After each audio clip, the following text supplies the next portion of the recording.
muito bom dia, boa tarde, boa noite. A gente não sabe o momento que quem está assistindo vai estar assistindo esse podcast aqui. Estamos aqui em mais uma edição do nosso podcast oficial do curso de administração da UEMP, podcast ADM 360. E estamos aqui com o professor Thiago Lossurdo. Muito obrigado, professor, por ter aceitado o convite de estar aqui. Imagina, Daniel. Boa tarde a todo mundo que estiver acompanhando aí. Bom dia, boa tarde, como o Daniel falou, né? A gente não sabe o horário que todo mundo vai estar assistindo, mas é um prazer estar aqui. Fico muito feliz porque é um projeto que eu acompanho e gosto muito. Eu valorizo demais o trabalho que vocês fazem. Show de bola. E sempre começamos aqui com aquela pergunta que é de praxe, né? Por que, professor? A gente está falando aqui da administração, por que dentre tantas carreiras o senhor escolheu exatamente esse curso? O senhor já tinha algumas habilidades aí, já... Como que é essa história até chegar aí na UEMP? Justamente. Essa é uma pergunta legal de responder, assim, porque eu, desde muito cedo, eu participo, não, só para contextualizar, né, para a galera entender, desde muito cedo eu participo de um grupo de jovens da Igreja Católica, que é o movimento de Xanxta, da Mãe Rainha, muitos conhecem, que tem aqui em Cornélio, e desde muito cedo lá eu assumi funções, sabe? Funções no sentido de liderar alguns grupos, de dar reuniões. Então, desde muito cedo, 15, 16 anos, eu já lido muito com pessoas. Então, eu sempre tive essa vontade de seguir uma carreira que eu soubesse que ia lidar com pessoas. Então, eu, por conveniência também, obviamente, né? Porque Cornélio, dentre os cursos que oferece, eu analisei o que mais me encaixava, o que mais lidava com pessoas, e a administração foi a opção aí. Ainda sem nem sonhar em ser professor, por enquanto só pensando em lidar com pessoas. Mas de início eu nem pensava em ser professor, não. Então veio mais tarde com esse. Como é que foi? Durante a graduação, como que era a experiência sua ali? O senhor se interessou por alguma matéria específica?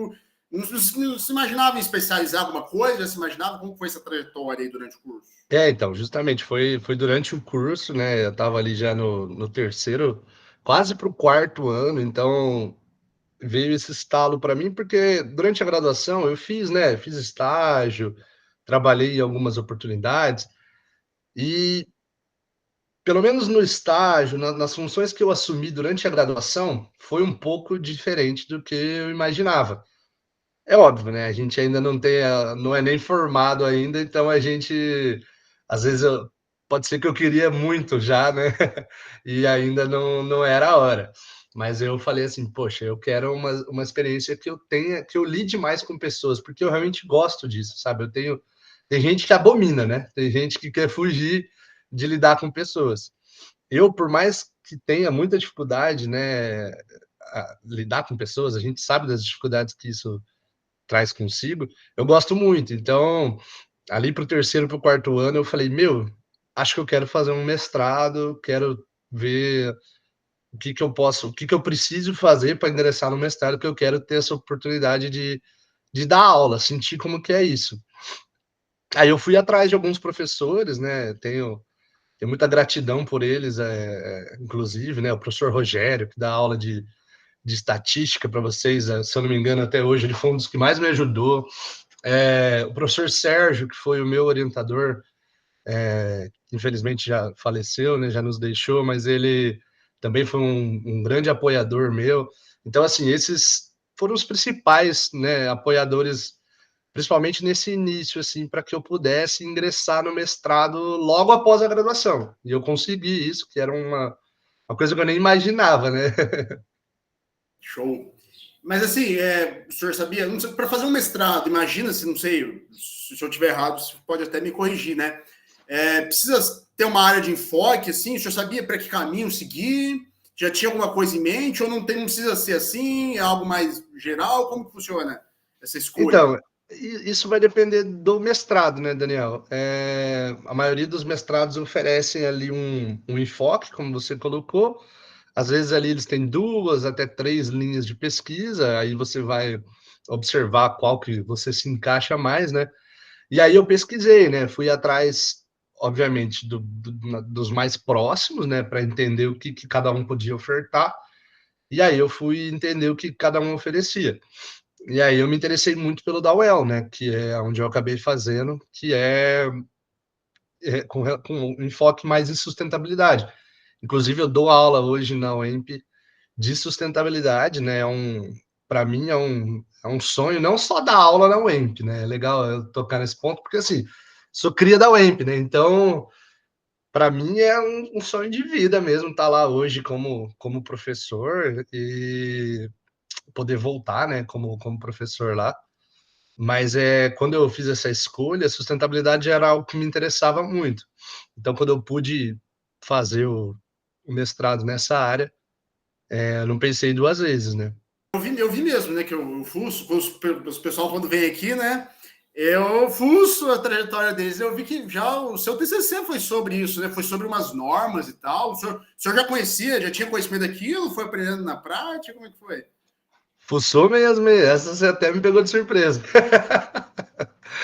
Não, então, essa questão das ISOs, né, que a gente fez, na verdade, assim, foi uma junção de conveniência e interesse a questão do TCC, porque, como você bem sabe, nossos TCCs, eles são em dupla, né? E a minha dupla, ele trabalhava na Iguaçu Mec, que foi a empresa na qual a gente abriu as portas para a gente poder fazer o TCC, então a gente aproveitou essa abertura que a gente tinha. E aí eu, desde a da graduação, eu gosto muito de trabalhar com dados. Então, assim, as minhas pesquisas até hoje, mesmo na área de sustentabilidade ou na área de marketing, que são as duas que eu mais estudo e trabalho, todas elas é mais com relação a indicadores, a dados mesmo, né? Não, mais para o lado quant do que para o lado quali.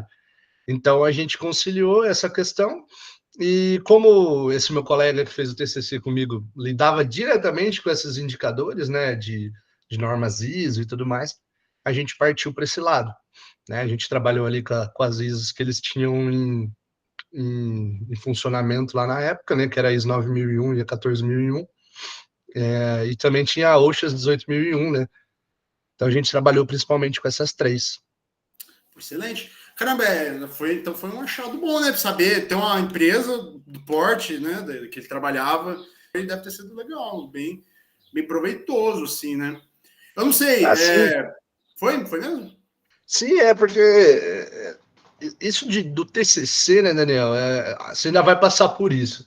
Mas quando a gente chega nessa fase do TCC, normalmente, se a gente não está inserido ainda, sei lá, num grupo de pesquisa ou alguma coisa assim, então a gente não está ainda muito habituado com esse meio.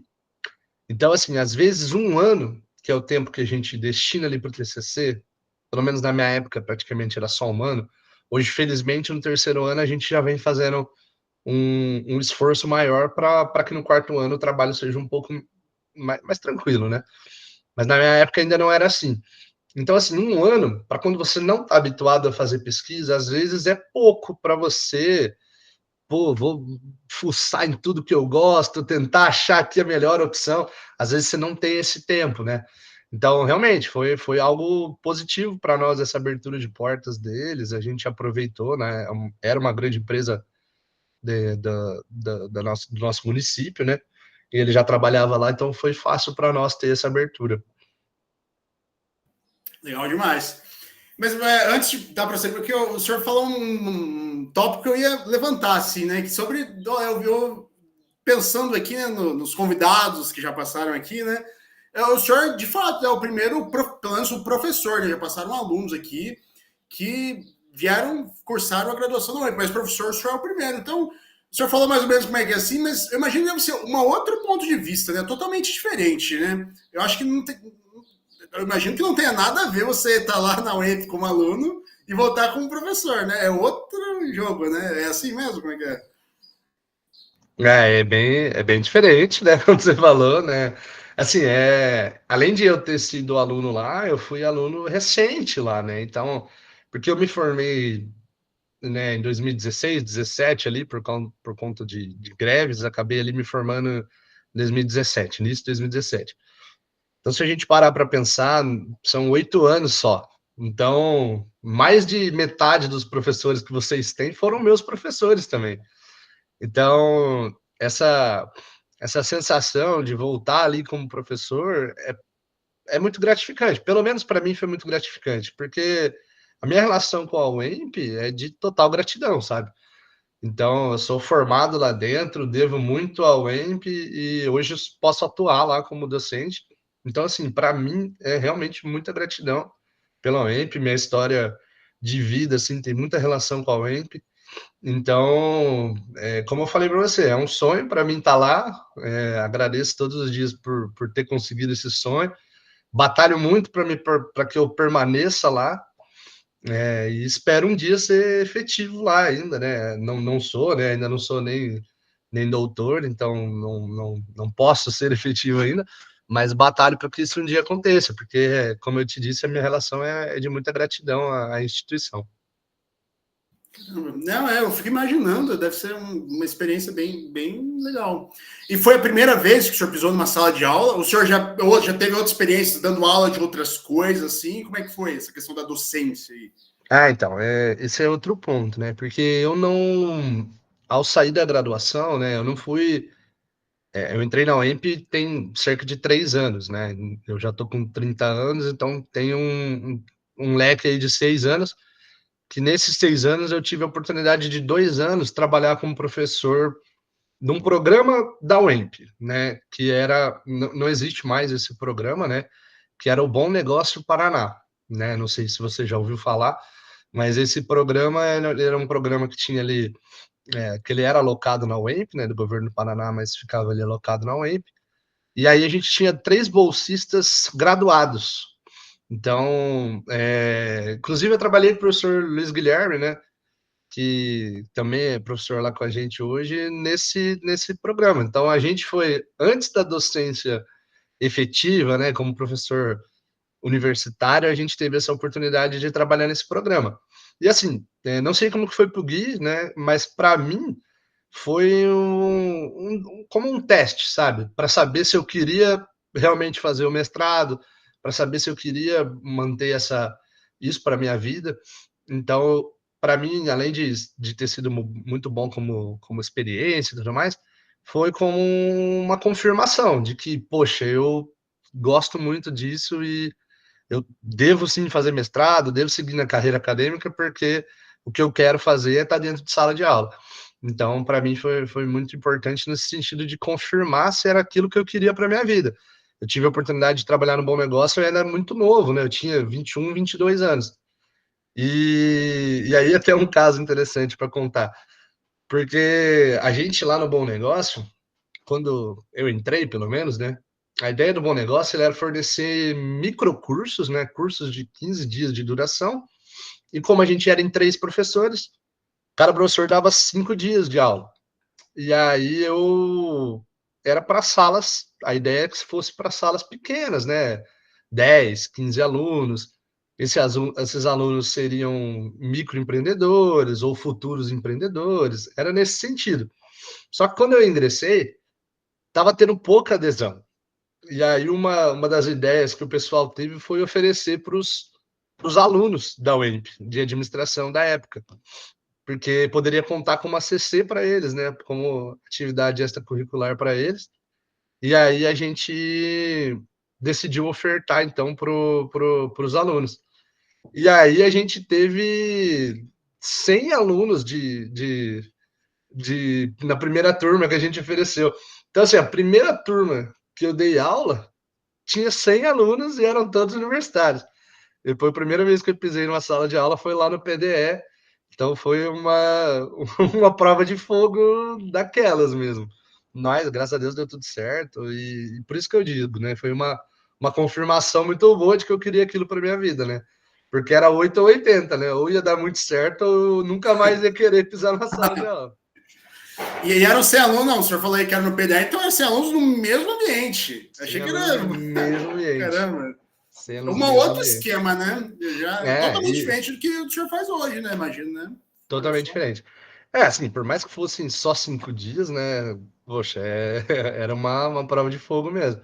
E assim, a gente ofertou, né?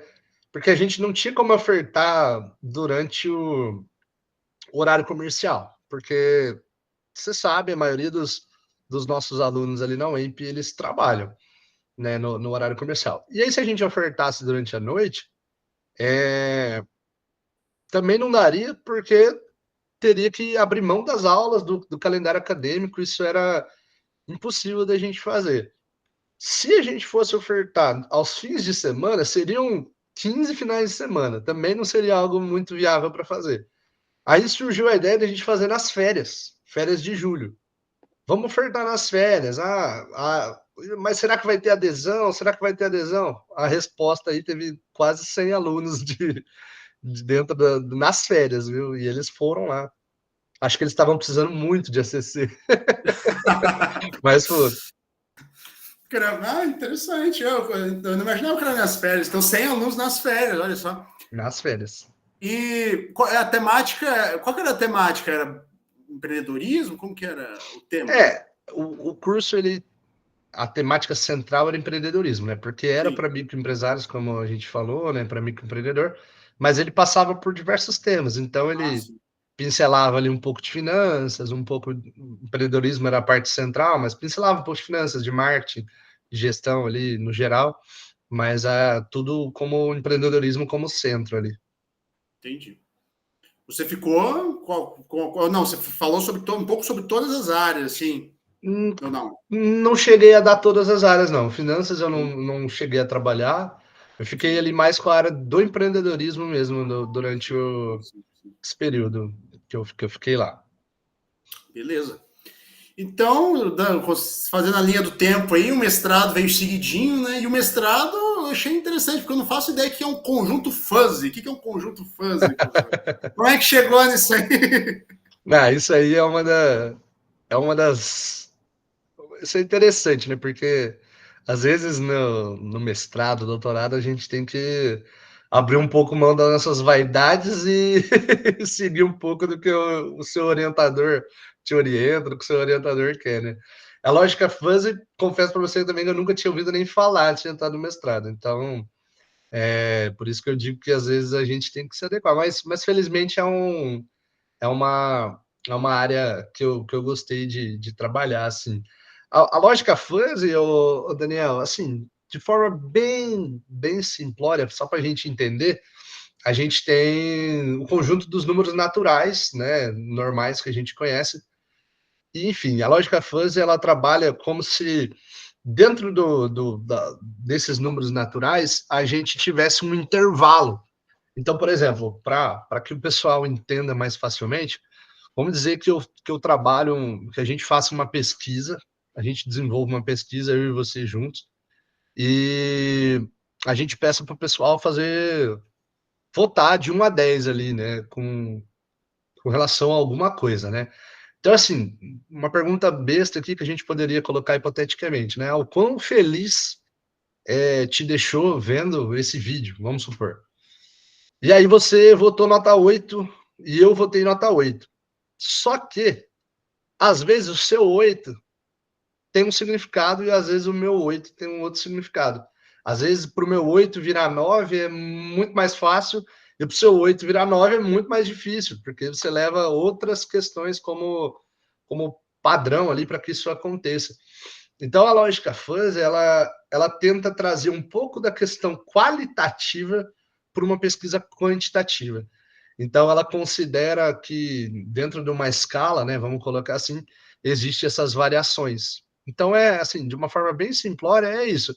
Ela traz um pouco da questão quali dentro para a análise de dados. Ela é bem complicadinha, assim mesmo, de trabalhar e de entender, mas se fosse para a gente resumir e de uma forma bem simples para a galera aí que está assistindo entender, seria isso. Perfeito. E o senhor usou essa lógica fuzzy aí em restaurantes, né? Como que o senhor avaliou exatamente? Na verdade, assim, a gente no mestrado, a gente quis desenvolver a gente desenvolveu, na verdade, porque assim, não existe hoje, no mundo todo, quando a gente fala de sustentabilidade, não existe um padrão. A gente encontra diversos indicadores, a gente encontra diversas empresas que propõem indicadores, instituições que propõem indicadores, né? A gente tem até alguns bem famosos, como o GRI, por exemplo. Enfim, a gente tem vários.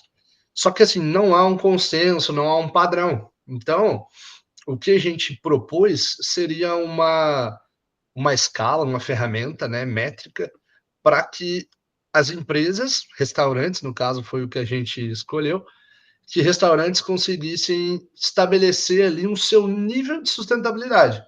Então a gente fez um baita levantamento ali bibliográfico para encontrar indicadores que fossem diretamente relacionados a restaurantes. Trabalhamos todos em cima deles, elencamos eles, juntamos os que eram muito semelhantes, descartamos alguns, e aí chegamos num número redondo ali de 100 indicadores, considerando ali o tripé da sustentabilidade, né?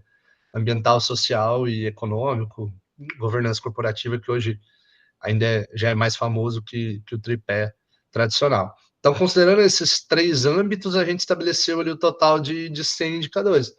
E aí a gente conseguiu estabelecer essa ferramenta, e para não ficar só nisso, a gente colocou a ferramenta para trabalho, para jogo, né? Então a gente fez ali um estudo com base em 5 restaurantes para conseguir estabelecer essa métrica. Foi bem legal, um trabalho bem prático, assim, né? Eu gosto de quando a pesquisa ela consegue ter esse teor mais prático, a gente consegue enxergar o que trouxe ali de referência.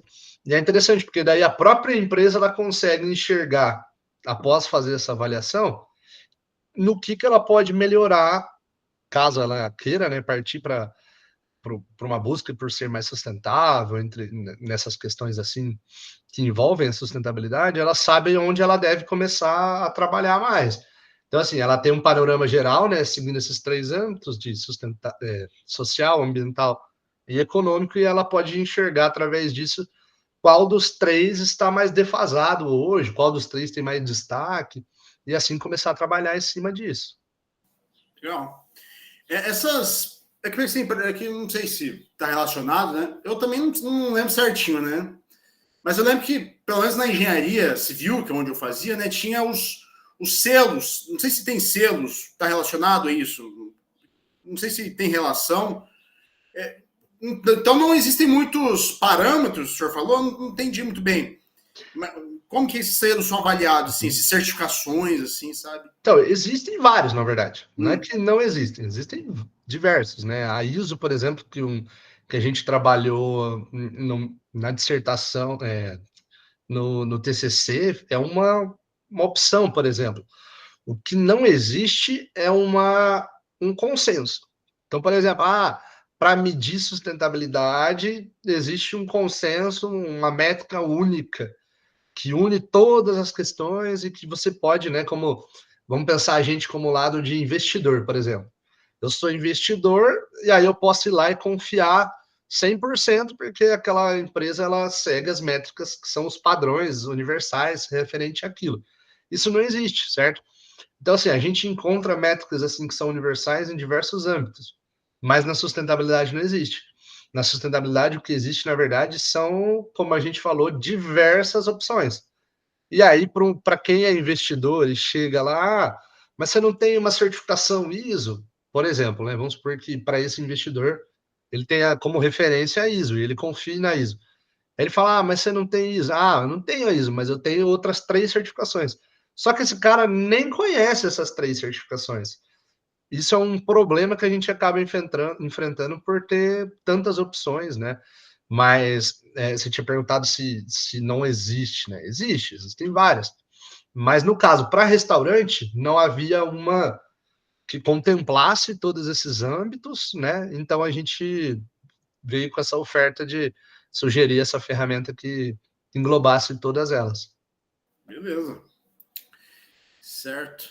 E aí, por exemplo, como que, quando o senhor, por exemplo, o senhor já ministrou para mim a disciplina de famosa OSPA, né, Organização e Sistemas, sei que o senhor ministra logística e outras disciplinas aí, queria que o senhor falasse uma apanhada aí, porque eu imagino que professor, não sei se tem que saber de tudo, obviamente, né, mas meio que tem que estar meio, né?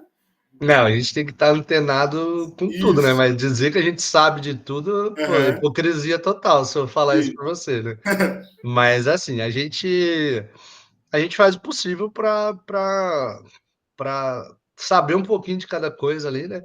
Como eu te falei, as minhas áreas que eu mais estudo são a sustentabilidade e o marketing. Mas a logística eu já estou falando da logística especificamente, né, eu trabalho com ela desde que eu ingressei na UEMP.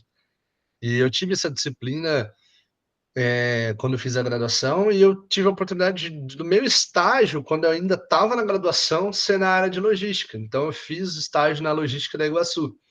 E isso para mim foi muito bom, assim, me ajuda muito como professor. Inclusive, assim, eu penso que todo professor tinha que ter pelo menos um pezinho, uma conexão, assim, mesmo que mínima, com empresas, porque ajuda muito no sentido de você saber no dia a dia como que aquilo ali, na prática, né, ele se concretiza, como que aquilo, uma ferramenta, alguma coisa que você está passando para os alunos, como que de fato eles usam lá no dia a dia.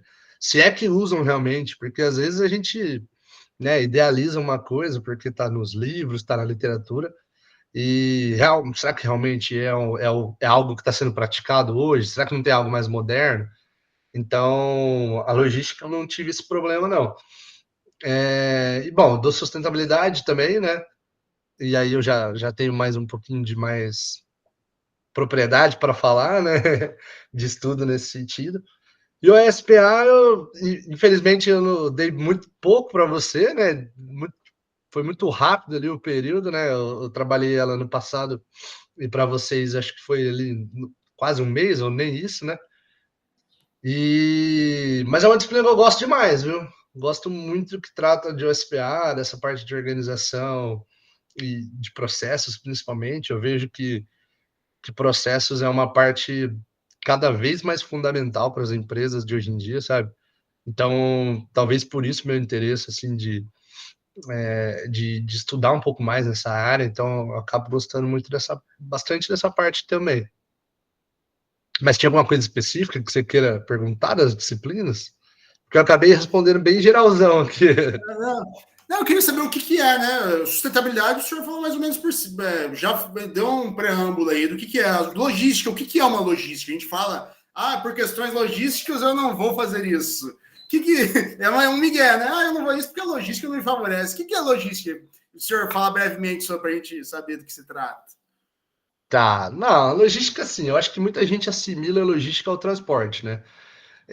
E o importante é a gente começar dizendo que logística não é só isso. Então, transporte falando de custo principalmente, é a maior parte da logística é o transporte. Então, mais de 50% do custo de uma empresa com relação à logística vai ser direcionado ao transporte.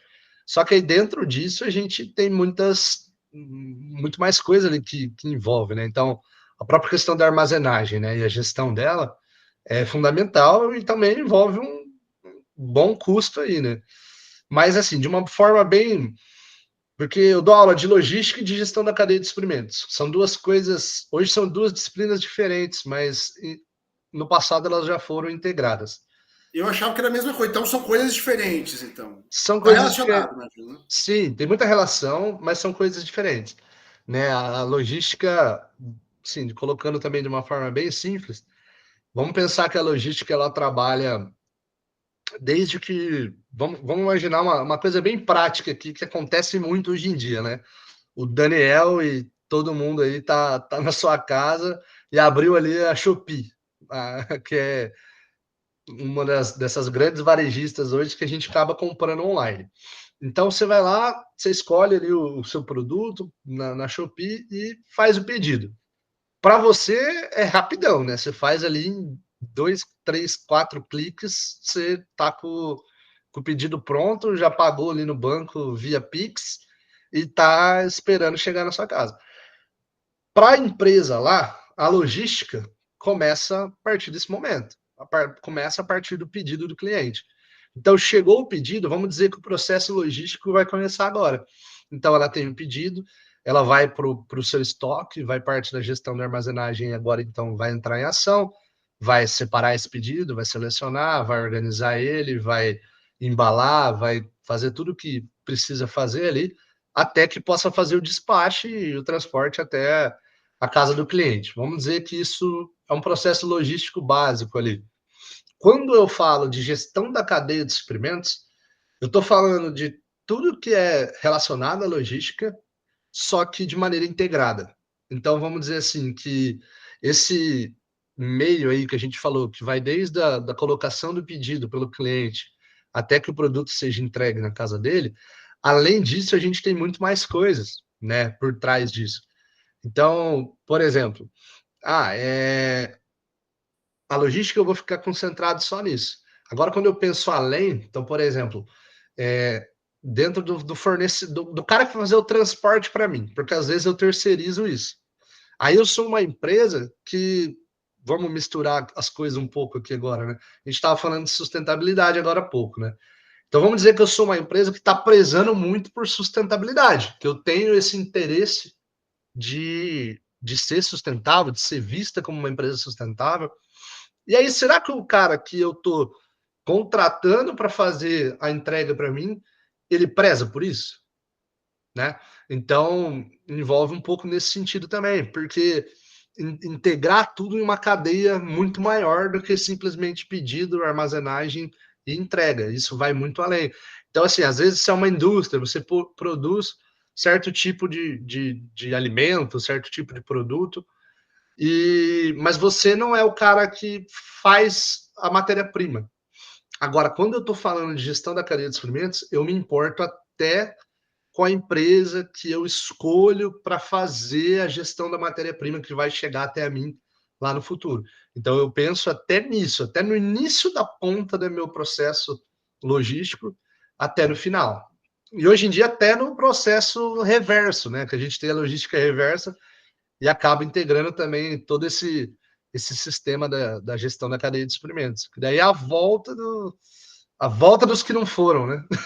E aí, aí une as duas paixões, senhor, né? Que é a logística, geralmente muito associada à sustentabilidade, né? O retorno Sim, do. realmente, a logística reversa dentro da logística é a parte onde a sustentabilidade mais se encaixa ali, né? Onde normalmente as pessoas associam logística e sustentabilidade nessa hora. Mas porque realmente é uma preocupação muito crescente das empresas, né? Se a gente olhar para empresas que são referências em sustentabilidade hoje, a nível Brasil, né? A gente tem, por exemplo, a Suzano, que é uma empresa que eu falo muito, gosto bastante, mas a própria Natura, que é muito, sim, famosa e acho que todos reconhecem o seu valor sustentável. Ela tem ações e iniciativas muito forte ligado à logística reversa. E isso faz dela ser reconhecida uma das empresas mais sustentáveis. E a gente falou aqui, não, vamos para encerrar com chave de ouro aqui, que a gente falou da sustentabilidade, falou um pouco de logística, vamos encerrar com o marketing, né? Que a gente não falou tanto, né? Queria saber aí o que tem a ver, do que se trata a psicologia das vendas e do consumo, que o senhor fez um curso aí, o que é isso? Isso foi uma especialização que eu fiz. É que assim, dentro do marketing, né, Daniel, a gente tem, poxa, diversas áreas, né? Aí, isso inclusive é uma coisa que a gente acaba fazendo muito errado, né? Que a gente acaba associando marketing à propaganda e acha que só se resume a isso. E não é, né? Assim, a gente até tem uma definição muito famosa do marketing que é dos 4 P's ali, né? Que é produto, preço, prazo, promoção.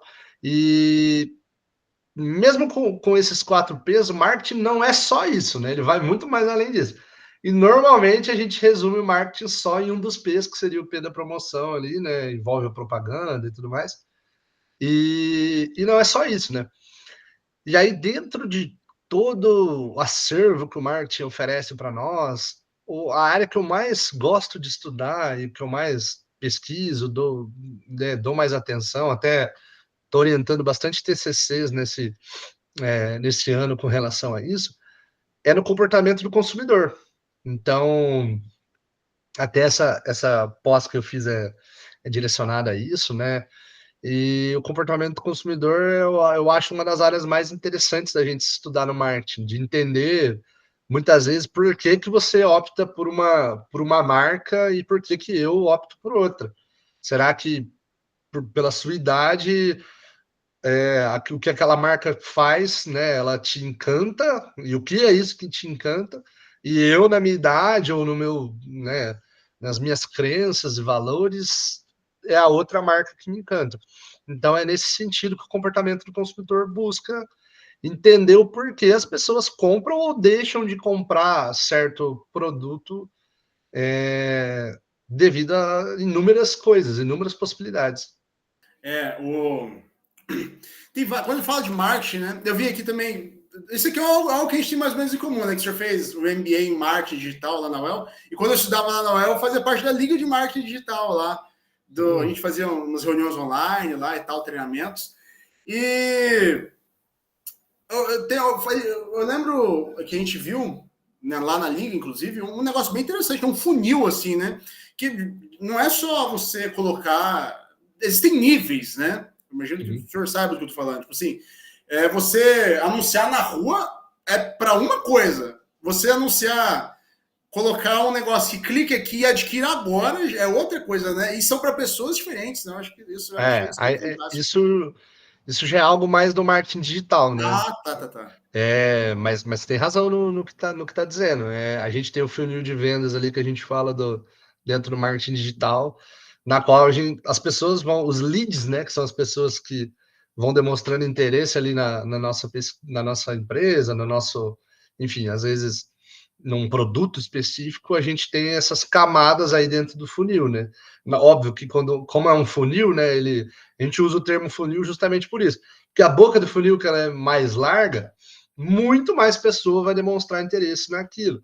Agora, quando vai afunilando, né, para chegar num lead qualificado, que a gente fala, são menos pessoas, obviamente, que vão chegar nessa etapa, até o potencial de virar um novo cliente. Então, isso é dentro do marketing, agora mais focado aí ao digital. O comportamento do consumidor ele envolve tanto o marketing digital quanto o marketing tradicional. Mas essa questão específica que você colocou do funil, ele é mais direcionado ao marketing digital, mas existe sim. É uma tendência muito grande hoje quando a gente fala de marketing digital. Muitas das empresas usam essa lógica do funil para explicar isso para os seus colaboradores, para que eles entendam como funciona essa captação de clientes. Perfeito. Olha só, eu acho que era isso, hein, professor? Muito obrigado, porque a gente passou por várias camadas, assim, né? Então, bem. E as coisas são interligadas, né? A gente acha que sustentabilidade não tem nada a ver com logística, não tem nada a ver com marketing, mas isso que eu tô adorando no curso, né? Tudo tem uma ligação, né? Não, tem muita relação. Até você perguntou, né? O professor tem que saber de todos os temas. Óbvio que não, né? Não vai acontecer isso, é muito raro. Os professores normalmente têm mais intimidade, mais proximidade com alguns temas. Mas precisa ser integrado, né, Daniel? Tem que haver integração. Não vou dizer que todo mundo consegue fazer essa integração, enxergar onde há as conexões, não, porque realmente não é todo mundo. Mas a gente, como papel de professor, precisa fazer isso. E vocês, como alunos, ao longo dos anos, dentro do curso, dentro da graduação, é interessante que vá tentando fazer essas associações, sabe? Às vezes a gente está lá, sei lá, no terceiro ano, uma apresentação de logística, o professor Tiago pediu para vocês um seminário sobre tal coisa. E aí você conseguiu achar uma relação com a disciplina que você teve no segundo ano com outro professor, no primeiro ano com outro professor, e colocou na apresentação. Pô, isso é muito valioso, isso é muito legal, porque é essa a intenção, que você consiga enxergar um caminho dentro das disciplinas, porque essas coisas na grande maioria das vezes, elas vão estar relacionadas. Isso aí. Então, muito obrigado, professor, mais uma vez. Imagina. E Tempo passa, Hã? tempo passa rápido aqui. Eu nem vi que já passou tudo isso de tempo. Não, a gente não chegamos em uma hora, não, mas. Não chegamos, mas passou bastante tempo. Eu tô achando aqui que estamos nos 10 minutos ainda. É isso aí. E muito obrigado a você, pessoal que assistiu até o final. Muito obrigado aí. E agora é hora de eu parar a gravação.